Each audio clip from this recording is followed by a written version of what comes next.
Baik,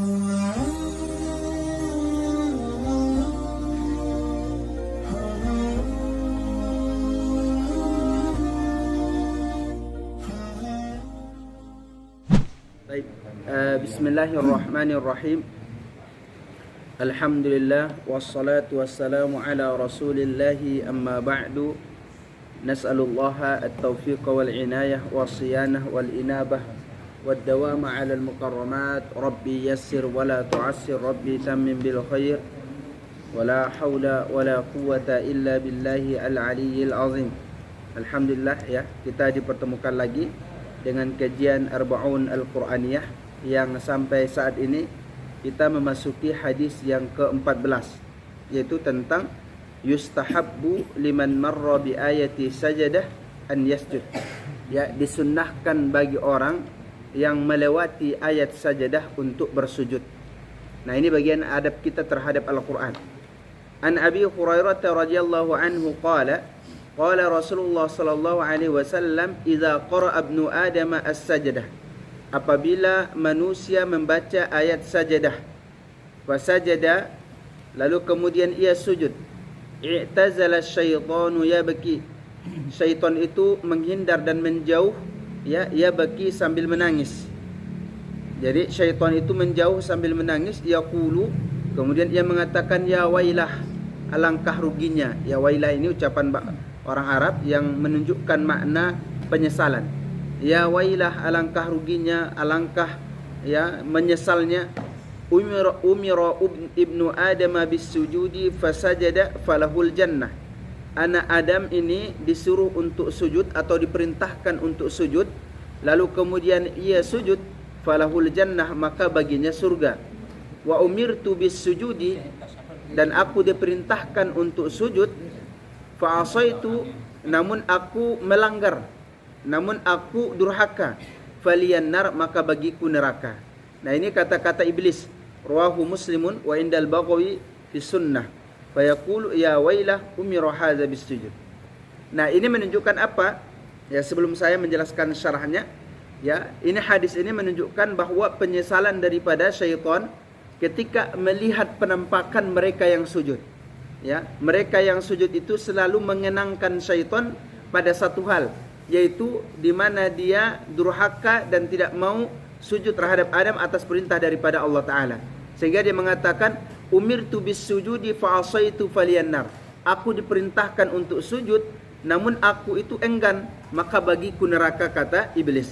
Sedangkan anak Adam itu diperintahkan untuk sujud, maka kemudian dia sujud, maka baginya surga. Maka sujud ini sujud ini adalah ibadah terbesar ya dalam menghambakan diri kepada Allah. Ada seorang yang bertanya kepada Nabi dan meminta kepada Nabi, ya Rasulullah, as'aluka murafaqataka fil jannah. Ya Rasul, saya meminta, bisakah saya mendampingimu nanti di surga? Kata sahabat begitu. Maka kemudian jawab Nabi apa? Jawab Nabi, bukan Nabi mengatakan bisa atau tidak bisa, tapi jawaban Nabi, a'inni bi kasrati sujud. Ya, kalau Anda ingin bersama saya, a'inni bi kasrati sujud. Bantu aku dengan cara Anda memperbanyak sujud kepada Allah. Ya, bantu aku dengan cara Anda memperbanyak sujud kepada Allah. Maka sujud ini ya membuat syaitan itu semakin terjepit. Ya, ada riwayat lain mengatakan ahlaqtun nasa bizunubi wa ahlakuni bil istighfari was sujud. Kata iblis, ya, aku itu membinasakan manusia itu dengan dosa, tapi mereka dapat membinasakanku dengan sujud dan juga istighfar. Nah, itu kata-kata iblis. Jadi ahlaqtun nasa bizunubi wa ahlakuni bil istighfari was sujud. Aku membinasakan manusia dengan dosa, tapi mereka dapat membinasakanku dengan sujud dan istighfar. Nah, lalu kemudian ya ada beberapa faidah yang kita dapatkan daripada hadis ini. Yang pertama adalah ketika setiap melewati ayat sajadah itu disunnahkan untuk sujud. Ya, disunnahkan untuk sujud. Atau disebut dengan sujud tilawah. Ya, bukan sujud qiraah. Apa bedanya qiraah dengan tilawah? Kalau qiraah itu bisa digunakan pada satu kalimat.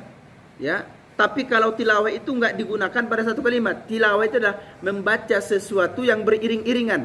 Tala yatslu. Tapi kalau qiraah itu hanya membaca satu kalimat pun bisa. Jadi kalau tilawah itu lebih khusus daripada qiraah.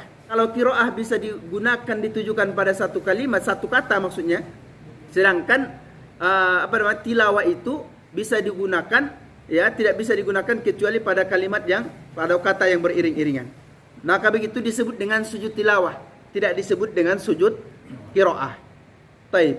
Lalu kemudian, ya, ada beberapa hal yang perlu kita pahami daripada soal sujud tilawah ini. Siapa saja yang berhak untuk sujud? Apakah, ya, pembaca Al-Quran dan juga pendengarnya itu sama-sama sujud? Di sini dilihat, ya, ulama berbeda pandangan. Ya, ulama berbeda pandangan. Kalau kemudian siapa yang membaca itu ada kesepakatan ulama bahwa dia disunnahkan untuk sujud. Siapa yang membaca Al-Quran dan melewati ayat sajadah, ya, ayat sajadah itu ada berapa dalam Al-Quran? Dalam mazhab Syafi'i 14, ya, tapi dalam mazhab yang lain kemudian atas ikhtilaf dan sebagainya terjumlah 15, ya. Jadi kalau mazhab Syafi'i ada 14, nanti letaknya ada, nanti kita sebutkan. Lalu kemudian, ya, setiap dilewati ayat-ayat itu disunnahkan untuk membaca atau disunnahkan untuk sujud tilawah. Untuk siapa saja, ya, disepakati oleh para ulama bahwa siapa yang membaca ayat itu, ya, kesunnahan itu tertuju kepadanya. Tapi nanti siapa yang mendengar bagaimana? Di sini ada perbedaan antara sami' dan mustami'. Ya, antara orang yang mendengar saja atau orang yang benar-benar mendengar, gitu. Kan ada orang misalnya baca Al-Quran, ya, baca Al-Quran, ada yang baca Al-Quran, ada orang sekedar lewat, dia lewat lalu terdengar pas ketika pembaca Al-Qurannya sujud, apakah dia dianjurkan sujud atau tidak? Di sini dibedakan oleh ulama. Mazhab Hanafi mengatakan, ya, yang sami dan mustami itu sama-sama sujud. Yang mendengar dan berupaya untuk mendengar, ya, sama-sama sujud apabila mendengarkan ayat sajadah, ya. Tapi kalau mazhab Malikiyah dan Hanabilah, kalau sami ini, ya, sami ini enggak dianjurkan untuk sujud. Tapi yang dianjurkan adalah mustami, ya. Yang dianjurkan adalah mustami, yaitu orang yang sengaja berupaya untuk mendengar. Dialah yang dianjurkan untuk sujud. Tapi dalam mazhab Syafi'i, ya, dalam mazhab Syafi'i adalah amat disunnahkan bagi orang yang mustami untuk sujud, ya. Jadi dia sunnahnya sunnah muakkadah, ya, disunnahkan sekali. Tapi bagi yang sami itu boleh bagi dia sujud ataupun tidak sujud. Ya, bagi yang sami boleh bagi dia sujud ataupun tidak sujud. Nah, gitu ya. Ini soal siapakah yang sujud ataupun yang tidak sujud. Kemudian, ya, selanjutnya faedah yang kita dapatkan daripada sujud tilawah ini, ya. Apa sih syarat daripada sujud tilawah? Ya, syarat daripada sujud tilawah, apakah disyaratkan, ya, pada sujud tilawah ini toharoh, bersuci, ya, seperti halnya orang yang lagi sholat? Nah, di situ. Nah, qaul pertama, ya, ulama, mayoritas ulama mengatakan disyaratkan pada sujud tilawah ini, ya, seperti hal yang disyaratkan pada sholat. Harus suci, harus menghadap kiblat, harus kemudian menutup aurat, dan juga segala syarat-syarat dari para sholat itu berlaku pada sujud tilawah. Tapi ada ulama yang berpandangan, ya, ini qaul kedua, ada ulama berpandangan bahwa sujud tilawah ini enggak disyaratkan seperti syarat-syarat sholat. Kenapa? Karena sujud tilawah ini, ya, terjadi baik dari dalam sholat ataupun di luar sholat, ya. Tapi kalau dia terjadi di dalam sholat, maka disyaratkan di dalamnya seluruh apa yang disyaratkan dalam sholat. Tapi kalau terjadi di luar sholat, maka dia tidak disyaratkan. Boleh tidak menghadap kiblat, kemudian boleh kemudian dalam keadaan tidak taharah. Ini menurut satu qaul, ya, menurut satu qaul. Nah, baik, selanjutnya, ya, faedah yang kita dapatkan daripada hadis ini. Nah, yang membacakan atau yang sujud itu gimana modelnya, gitu. Apakah yang sujud itu orang yang sami atau mustami tadi, yang mendengarkan sejak awal bacaan itu, atau yang hanya pas letak sujudnya saja yang dia dengar, gitu. Kan ada orang yang memang dari sejak awal dia dengarkan bacaan Al-Quran itu. Ada orang yang kemudian dia hanya mendengar pada bagian sujud tilawahnya saja. Nah, di sini bagaimana hukum sujudnya? Ya. Baik, di sini dilihat awalan ayyastami as-sami'u lil ayati min awwaliha ila akhiriha. Jadi yang sujud itu, ya, yang sujud itu mesti yang mendengarkan bacaan orang itu dari awal sampai akhir. Ya. Itu mendengarkan bacaan orang itu dari awal sampai akhir. Namun qaul kedua mengatakan enggak jadi masalah walaupun dia enggak dengarkan dari awal sampai akhir. Tapi kalau dia dengar di bagian sujudnya lalu kemudian ia sujud, itu enggak jadi masalah. Dia dapat daripada keutamaan daripada sujud tilawah tersebut. Nah, dia enggak dapat keutamaan daripada mendengarkan Qur'annya yang banyak, tapi dia dapat keutamaan daripada sujud tilawahnya. Nah, begitu. Baik, kemudian selanjutnya, ya, masih dalam bab sujud tilawah ini, karena dia menyinggung bab sujud tilawah. Nah, dalam bab sujud tilawah ini apakah disunnahkan untuk bertakbir? Nah, bertakbir mengangkat tangan gitu. Nah, di sini ya kebanyakan ulama mengatakan disunnahkan untuk bertakbir. Ya, bertakbir mengangkat tangan ketika sujud tilawah. Disunnahkan. Ya, disunnahkan bertakbir mengangkat tangan ya ketika hendak sujud tilawah. Nah, kemudian kalau sudah selesai daripada sujud tilawah itu apakah disunnahkan bertakbir atau tidak? Nah, kalau kemudian mazhab Syafi'i disunnahkan bertakbir juga, bangkit daripada sujudnya disunnahkan bertakbir juga. Tapi kalau kemudian mazhab Maliki itu tidak disunnahkan untuk bertakbir. Ya, kemudian sujudnya berapa kali? Sujudnya itu hanya satu kali. Ya, sujud tilawah itu hanya satu kali. Bukan seperti sujud sahwi. Ya, sujud tilawah itu hanya dilakukan satu kali. Lalu apa doanya? Mungkin Bapak semua sudah tahu, yaitu sajada wajhiya lilladzi khalaqahu wa sawwarahu wa syaqqa sam'ahu wa basarahu bihaulihi wa quwwatihi wa tabarakallahu bi ahsanil khaliqin. Nah, itu riwayat daripada Abu Daud ya. Adapun bertasyahud dan salam pada sujud tilawah tidak disunnahkan untuk tasyahud ya, dan juga tidak disunnahkan untuk bersalam ya. Langsung aja kalau kemudian dalam salat ya, langsung aja bangkit gitu. Baik kemudian di luar salat ya, kemudian di luar salat pun ada ulama yang mengatakan dia mesti bersalam, ada yang mengatakan tidak bersalam. Ya, jadi kalau salam ya. Tapi kalau tasyahud ini enggak ada tasyahud dalam sujud tilawah.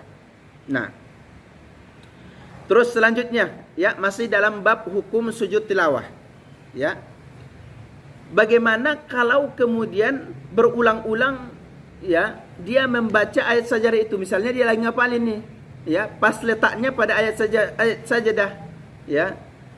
Kemudian pas letaknya pada ayat sajadah karena dia lagi ngapalin, dia berulang-ulang baca ayat sajadah itu. Apakah dia setiap baca ayat sajadah itu yang ngafalin itu dia harus sujud? Setiap baca sujud lagi, setiap baca sujud lagi. Kalau dia ngulang ayat itu sampai 15 kali berarti berapa kali sujud? 15 kali sujud dong. Nah, bagaimana ketentuannya di sini? Ya, ulama menetapkan dua pilihan. Boleh dia sujud di awal, sudah cukup baginya dari seluruh sujud, ya, dari seluruh bacaannya, atau boleh dia akhirkan nanti dari sujud terakhir. Ya, kalau 15 kali dia baca berarti nanti sujudnya dia paling akhir 15, atau kemudian sujudnya di awal yaitu yang pertama kali. Jadi sujud pertama sudah mencukupi daripada yang lain, atau sujud terakhir ia akhirkan sampai sujud terakhir. Baik. Kita masuk ke hadis yang ke-15. Karahatu raf'i sauti bil Qur'ani idza kana man haulahu yata'azzabih.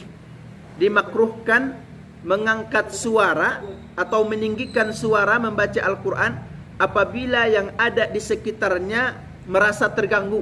Anil Bayadhi radhiyallahu anhu anna Rasulullah sallallahu alaihi wasallam, bahwa Rasulullah sallallahu alaihi wasallam kharaja 'alan nasi wa hum yusallun, ya, keluar menuju orang-orang sedang mereka sedang salat. Wa qad 'alat aswatuhum bil qiraah, dan suara mereka tinggi dengan bacaan. Faqala, maka Rasul berkata, innal musalliya yunaji rabbah, sesungguhnya orang yang salat ini sedang munajat kepada Tuhannya. Falyanzur ma yunajih, maka hendaklah ia melihat siapa yang ia munajati. Wala yajhar ba'dukum ala ba'din bil Qur'an, dan jangan mengeraskan sebagian kalian atas sebahagian kalian dengan bacaan Al-Qur'an.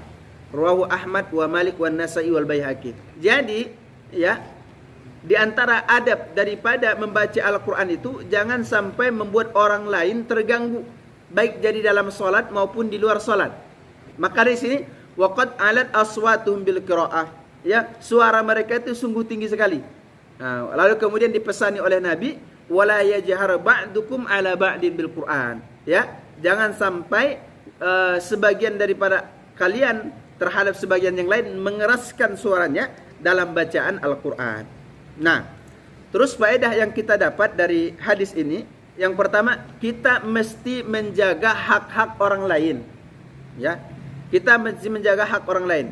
Wahtirami masyairihim, dan juga menghargai daripada perasaan mereka, ya, terlebih khusus fil majami', ya, terlebih khusus di tempat-tempat umum, ya, seperti masjid, ya, atau tempat umum yang lain, ya, atau kemudian seperti dalam kondisi solat-solat besar, ya, solat 5 waktu, solat Jumat, Idain, ya, Idul Fitri dan sebagainya. Atau kemudian, ya, dalam halaqah juga demikian, jangan sampai kemudian membuat orang lain terganggu dengan bacaan kita. Kemudian, ya, adab selanjutnya adalah ba'da taslimil imami minas shalah fa hadzal waqtu haqqun min huquqil musallin. Ini perlu kita ketahui. Setelah imam selesai dari solat, ada hak daripada hak orang yang solat. Itu apa? Berzikir, ya, ada berzikir dan istighfar seusai daripada solat. Nah, ini kita nggak boleh ganggu. Seukuran apa? Seukuran cukup berzikir bagi mereka secara adat, ya. Kalau di sini disebutkan mungkin ma ta'arufa alaihi nas min 10 daqaiq atau 15 daqaiq katanya, ya, seukuran adat yang dibutuhkan oleh orang biasanya pada umumnya berzikir sekitar 10 menit sampai kemudian 15 menit. Ini hak orang solat ini, ya, hak orang solat. Jadi kalau kemudian seusai daripada solat, ya, orang yang solat ini punya hak untuk berzikir 10 sampai 15 menit, ya. Nah, dalam hal ini kalau kemudian kita datang, ya, kemudian mengangkat suara bacaan kita sehingga mereka membuat mereka terganggu, ini kita yang salah, ya, karena mereka masih dalam hak solat.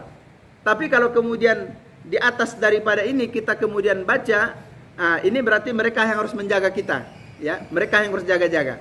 Selanjutnya adalah faedah daripada yang berikutnya daripada hadis ini, wa iza nuhiyal muslimu an azal muslim fi amalil birri wa tilawatil Quran.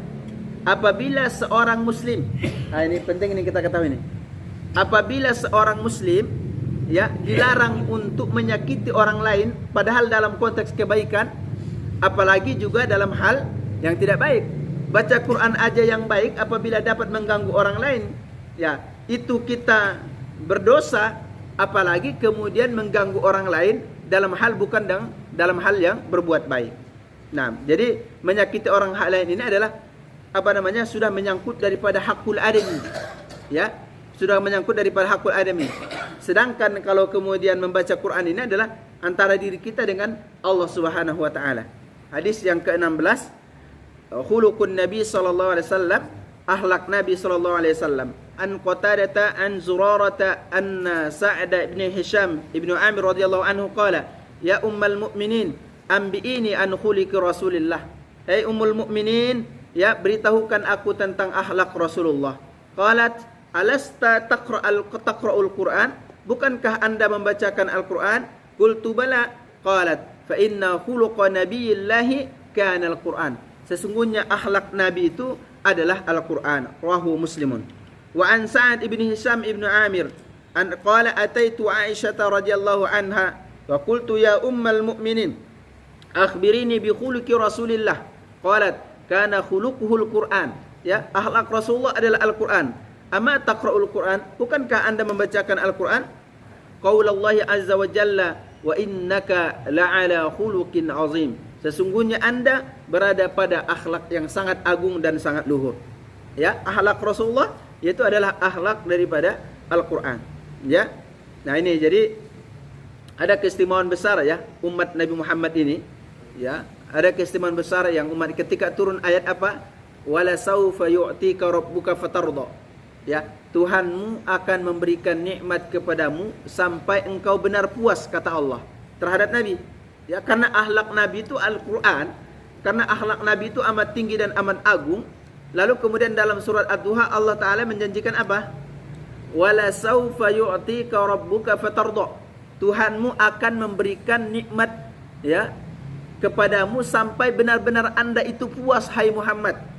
Sampai benar-benar Anda itu puas. Coba apa jawaban Nabi Muhammad ketika ditawarkan kenikmatan tertinggi kepada Nabi Muhammad? Jawaban Nabi Muhammad itu adalah apa kata beliau? Izan ya Rabbi la arda wa wahidun min ummati finnar. Kalau begitu ya Allah, saya enggak akan ridho, enggak akan rela kalau satu pun umatku dimasukkan ke dalam neraka. Nah, itu indah. Ya, ketika Allah menawarkan kenikmatan tertinggi sama Nabi Muhammad, tapi jawab oleh Nabi Muhammad beda. Kalau Anda menggantungkan kenikmatan itu kepada keriduanku, maka saya tidak ridho kalau satu pun umatku dimasukkan ke dalam neraka. Nah, ini agung sekali jawaban Rasulullah ini. Bukti bahwa kepeduliannya terhadap kita sebagai umatnya. Nah gitu, maka khuluquhul Quran, akhlak Nabi itu adalah Al-Quran. Baik. Selanjutnya hadis yang ke-17. Nah, jawazul qiraatil Qur'ani ala dabbati, bolehnya membaca Al-Quran di atas kendaraan, wa jawazut tarji'i fihi, dan boleh membaca tarji'. Tarji' itu apa? Model bacaan Al-Quran itu ada tahazzun, ada tawallud, ada tarji'. Ya. Model bacaan Quran itu ada tahazzun, ada tawallud, ada tarji'. Tarji' masih boleh walaupun ada khilaf ulama. Tapi kalau tahazzun itu juga boleh. Yang enggak boleh itu tawallud, yaitu melahirkan satu huruf sesudah menuturkan huruf yang lain. Ini biasa terjebak mereka yang suka membaca dengan lagu-lagu Bayati, Sobah, Hijaz dan sebagainya. Itu mereka biasa terjebak di sini. Ya. Bisa terjebak di sini. Ya, ingat ya, ada namanya tawallud, ada kemudian tahazzun, ada namanya karena tarji'. An Abdullah ibn Mughaffal al-Muzani radhiyallahu anhu qala, ra'aitu Rasulullah sallallahu alaihi wasallam, aku melihat Rasulullah sallallahu alaihi wasallam yauma fathi Makkah, pada hari penaklukan Makkah. Wa huwa ala naqatin, dan dia berada di atas unta. Yaqra bi suratil Fathi, beliau membaca surat Al-Fatah. Wa huwa yurajji, dan dia bacaannya tarji.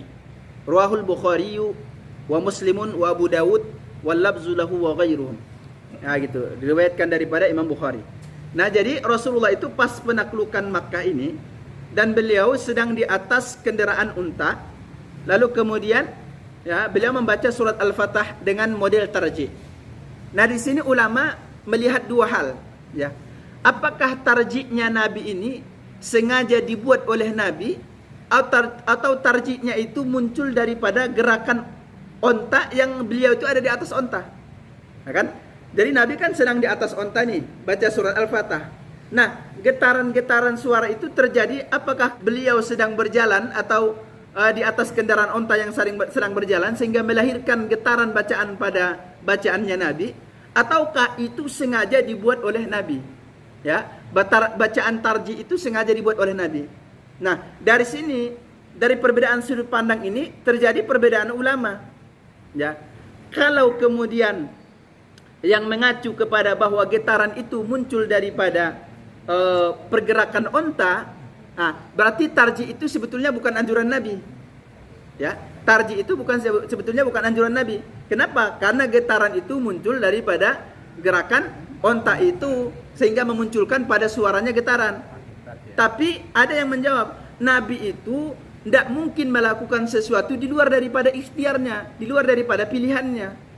Pasti Nabi kalau melakukan sesuatu pasti selalu dalam keadaan tersadar dan selalu dalam keadaan pilihannya. Oleh karena itu, tarji ini memang model bacaan Nabi. Nah gitu, mana yang lebih kuat? Kira-kira? Bukan tugas kita ya. Tapi ulama sudah menetapkan yang lebih kuat adalah Nabi itu tidak mungkin ya melakukan sesuatu tanpa ikhtiar beliau. Pasti selalu dengan ikhtiar, dengan pilihan, dengan kesadaran penuh. Nah, sehingga tarji ini adalah memang model daripada bacaan Nabi SAW. Ya, baik. Ya, kemudian ini juga merupakan dalil ya. Karena Nabi membacanya di atas kendaraan, ini juga merupakan dalil kita boleh membaca Quran di atas kendaraan, tapi tetap dijaga Jangan sampai kemudian mengganggu orang lain juga. Ya. Atau kemudian di atas kendaraan yang itu kendaraannya itu terjaga daripada kesucian. Ya, dia terjaga daripada najis, dia suci bersih. Gitu. Kemudian yang selanjutnya faedah daripada ini adalah jawazu qiraatil Qur'ani fi kulli waqtin. Ya, boleh membaca Al-Qur'an di setiap waktu selama tidak ada dalil hal-hal yang menghalanginya. Kalau misalnya hal yang menghalangi tidak mengganggu orang lain atau kemudian tidak dalam keadaan junub dan sebagainya. Oh, ini ada satu faedah lagi menurut saya penting ini kalau kita sampaikan. Bagaimana Nabi SAW itu membaca Al-Quran di atas kendaraan. Ini menunjukkan bahwa dalam sebuah ibadah itu ada kalanya memang kita tampakkan secara terang-terangan. Ya. Tujuannya apa? Tujuannya adalah untuk bisa membangunkan atau mensadarkan mereka yang lalai misalnya. Atau tujuannya untuk memberikan pelajaran kepada orang lain. Ya, ini sudah kita singgung di sebelumnya. Selama hati kita itu terjaga daripada riya dan sebagainya, maka al-jahru bil ibadah itu lebih afdal, ya. Terang-terangan dalam beribadah itu lebih afdal. Selama selamat daripada riya dan ada keikhlasan dan juga ada niat untuk membangunkan orang lain untuk beribadah dan membangkitkan semangat orang lain untuk beribadah. Nah,